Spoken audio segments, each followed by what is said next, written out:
In this video, you'll learn how to see your friends' birthdays on Facebook. This is a handy feature if you want to wish them a happy birthday or simply keep track of when their special day is. Just watch this video until the very end to make sure you never miss a birthday again. First of all, let's open up the Facebook mobile application and then tap on this magnifying glass icon up top. And now you can search for stuff on Facebook. So go ahead and search for birthdays. And then tap on this search result. Birthdays, see friends with upcoming birthdays. When you are on this page, you will see a list of the birthdays of your friends. So these are sorted by the birth month, and you can see that under their names it shows the birth date.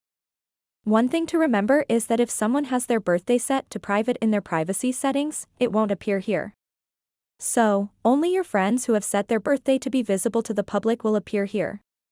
If you want to wish them on their birthday, you can either message them or tap on their name to go to their profile, scroll down, and write a post to wish them a happy birthday. So that wraps up this tutorial. If you have any questions about this whole process, please let me know in the comments section below. And if this video helped you out, please give it a big thumbs up and subscribe to this channel for more tutorial videos like this one. Thank you so much for watching and have a good day.